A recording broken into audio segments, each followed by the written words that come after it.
తాకట్టులో ఉన్న మీ బంగారం ఈ రోజు ఎంత ధర చేస్తుందో కొమ్మూరి గోల్డ్ వాళ్ళకి కాల్ చేస్తే ఫ్రీ గోల్డ్ కాస్ట్ చెక్ చేసి చెప్తారు. శ్రీమాత్రి నమః. సుమన్ టీవీకి స్వాగతం. నేను గీతాంజలి. ఇవాళ మనతో పాటు ఉన్న అతిథి శ్రీ శ్రీ శ్రీ ఆనంద శివకామేశ్వరి సన్నిధానం పీఠాధిపతులు శివకామేశ్వరి ఆనందమయ్య అమ్మతో మాట్లాడదాం. అమ్మ నమస్కారం. శ్రీమాత్రి నమః. అమ్మ, ఒక ప్రశ్న సందేహంగా ఉండిపోయిందనమాట. రాబోతున్నటువంటి ఆషాఢ అమావాస్య, ఆ రోజు గ్రహణం ఉందని అంటూ ఉన్నారు.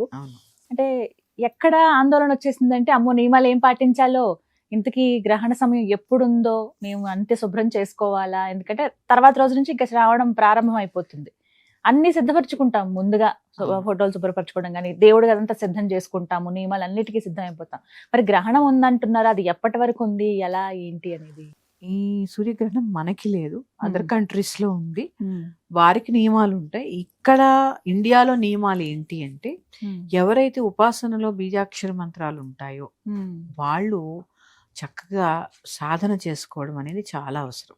గ్రహణం ఎక్కడైనా ఆ సూర్యగ్రహణం కాబట్టి భోజనాది నియమాలు లేకపోయినా తపస్సు, అలాగే ఆ మంత్రాలు ఎంత ఎక్కువ చేస్తే అంత ఫలితం ఉంటుంది. కాబట్టి చక్కగా సమయంలో ఏదైనా స్తోత్ర పారాయణ చేసుకోవడం ఇవన్నీ చాలా ముఖ్యం కూడా.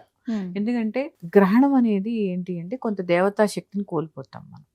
ఆ శక్తికి బలం ఇవ్వడానికి ఇవన్నీ చేస్తూ ఉంటాం. అందుకని చక్కగా ఆ సమయంలో తపస్సు, మంత్రజపము, తర్వాత హోమము ఇత్యాది కార్యక్రమాలు చాలా విశేషం. శాస్త్రీయ పరంగా గ్రహణం ఏంటి తెలుసా అమ్మా? ఇది సూర్యగ్రహణం కాబట్టి సూర్యుడికి భూమికి మధ్యలో చంద్రుడు వస్తాడు. మామూలుగా చంద్రుడి యొక్క లక్షణం ఏంటంటే, చంద్రుడు స్వయం ప్రకాశం కాదు, సూర్యుడి యొక్క కిరణాలతోనే ప్రకాశిస్తాడు. సూర్యుడి మీద ఆధారపడే ఆయన ప్రకాశిస్తాడు. కానీ గ్రహణం రోజు స్వయంగా ఆయన రేస్ పడతాయి. అంటే సూర్యుడికి భూమికి మధ్యలో వస్తాయి కదా. ఇది ఖగోళపరమైనటువంటి శాస్త్రపరంగా ఇట్లాంటి. ఇప్పుడమ్మా ఏదైనా ఒక రకంగా చెప్పాలి అంటే, ఒక విశేషం లేనిదే మన ఋషులు తీసుకోరు. ఆ సమయంలో ఎప్పుడు పడేటటువంటి చంద్రకిరణాలకి ఇప్పుడు పడేటటువంటి చంద్రకిరణాలకి భేదం ఉంటుంది. దీనివల్ల అన్నం అరగడకపోవడము, గర్భిణీ స్త్రీలకి కొన్ని రకాలైనటువంటి ఆ రేస్ పడితే వచ్చే ఇబ్బందులు, ఇవన్నీ మనకి గ్రహణ సమయంలో ఆహారం తినద్దని. మామూలుగా కూడా చూడండి, రోకలు ఇలా పెడితే నిలబడుతుంది, మనం కొట్టిపారేయడానికి లేదు, మరి అది ఎందుకు నిలబడుతుంది అంటే చూడండి. అందుకని ఏంటి అంటే, ఇక్కడ మన ఇండియాలో ఉన్న వాళ్ళు మాత్రం జపాది కార్యక్రమాలు చేసుకోండి.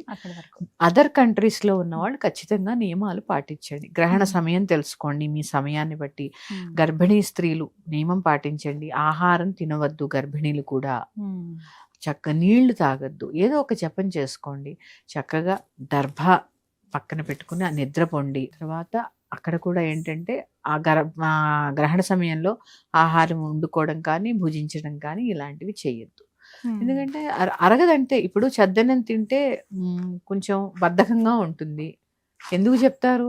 రాత్రంతా వండి పొద్దున్న తింటాం కాబట్టి. అంటే ఆ గ్రహణ సమయంలో పడుతున్నటువంటి, ఎందుకంటే ఆ కిరణాల యొక్క దాని మీద పడుతూ ఉంటాయి కదమ్మా, మనం మూత తీసినా చేసినా ఆ రేస్ పడుతూనే ఉంటాయి కదా. అందుకని మన యొక్క మంచి కోసమే ఈ నియమాలన్నీ పాటించడంలో ఎటువంటి తప్పు లేదు. చక్కగా కూడా పాటించండి. తర్వాత భగవంతుడికి దగ్గరగా ఉండండి. గ్రహణం అంటే సరికి భయపడుతూ ఉంటారు. మామూలుగా పండగ అంటే మనం చాలా రకంగా చాలా హడావిడి చేస్తూ ఉంటాం. హడావిడి చేయనటువంటి పండగ గ్రహణం. ఎందుకంటే అనుష్ఠానానికి చాలా సమయం దొరుకుతుంది. 1-2 గంటలు చక్కగా ఒకటే మంత్రాన్ని అట్లా జపం చేసుకుని చక్కగా ఆ పునశ్చరణ చేసుకోవడానికి చాలా వీలైనటువంటి పండగ ఈ గ్రహణం. అందుకని భయపడకుండా ఉన్నంతలో చక్కగా నియమాలు పాటిస్తూ, పట్టు స్నానం, విడుపు స్నానం కొంతమంది మధ్యలో కూడా చేస్తూ ఉంటారు. ఇట్లా చేస్తూ ఆ జపతపాది కార్యక్రమాలు చేసుకోవడము. ఇక సూర్యగ్రహణం అయిన తర్వాత బ్రాహ్మణునికి గోధుమలు దానం ఇవ్వడము, ఇవన్నీ కూడా మీకు తెలిసినవే. అందుకని రాహుగ్రస్తమా కేతుగ్రస్తమా అవి చూసుకొని దానికి సంబంధించినటువంటి ధాన్యాలను ఇవ్వడము, పాలు, పెరుగు, ఆవు నెయ్యి, పంచె ఇవి మాత్రం తప్పకుండా బ్రాహ్మణికి దానం ఇవ్వండి. బియ్యం ఇలాంటివి తప్పకుండా దానం ఇవ్వండి.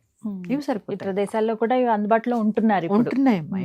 ఎక్కడైనా ఉంటున్నాయి. అక్కడ కూడా దేవాలయాలు ఉంటాయి. చక్కగా ఒక బ్రాహ్మణ్ణి పిలిచి ఇచ్చుకోండి. ఇవన్నీ కూడా పరిగణలోకి తీసుకుని చక్కగా ఈ గ్రహణాన్ని ఆధ్యాత్మిక పండగగా తపస్సు కోసము, తర్వాత స్తోత్ర పారాయణల కోసం వినియోగించుకోవడం. హడావిడి లేని పండగ గ్రహణం.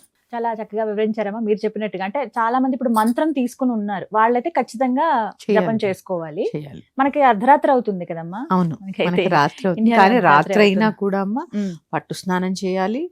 మూల మంత్రాలు జపం తీసుకున్న వాళ్ళు ఉంటారు కదా, ఆ, ఉపదేశం తీసుకున్న వాళ్ళు, ఈవెన్ గాయత్రి మంత్రం ఉన్న వాళ్ళు కూడా చేయాలి. చేయాలి. ఉపనయనమైన వాళ్ళు కూడా చేయాలి, ఖచ్చితంగా ఉమ్. చేసుకోవాలి. విడుపు స్నానం కూడా చేసుకోవాలి. ఉమ్. కుదిరితే ఆ సమయంలో హోమం చేయడం కూడా చాలా విశేషం. ఇప్పుడు జపం చేసుకున్న వాళ్ళు ఎవరైతే ఉంటారో వాళ్ళు కూడా తెల్లారి దానాలు ఇవ్వటం అవి చేయాలమ్మా? అక్కర్లేదమ్మా, అక్కర్లేదు. అక్కర్లేదు. కేవలం వాళ్ళు ఇప్పుడు అంటే ప్రస్తుతం- ఈ మంత్ర జపం ఉంది అంటే ఇంట్లో ఏదో కొంత దేవతానుష్ఠానం ఉంటుంది కదా ఇంట్లో, చక్కగా వాటిని శుభ్రం చేసుకోండి చాలు. ఉమ్. శివుడైతే అభిషేకం, అమ్మవారైతే మా అమ్మవారి విగ్రహం ఉంటే అభిషేకం, ఇట్లాంటివి చేసుకుంటే, శ్రీచక్రం ఉంటే అభిషేకం, ఇట్లా చేసుకొని దేవుడి గదంతా శుభ్రం చేసుకోవడం. ఉమ్.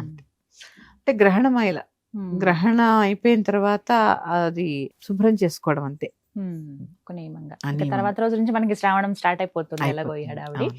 అందులోనూ బుధవారం నుంచి అమ్మ మళ్ళీ బుధవారం వచ్చినట్టుంది, గురువారం నుంచి గురువారం మళ్ళీ- అనుకోండి, ఇక శుక్రవారం వస్తే ఇక హడావిడే. అంతేగా. చక్కగా వివరించారమ్మా, సందేహాలు అయితే తీరిపోయాయి. ధన్యవాదాలు. శ్రీమాత్రి నమః.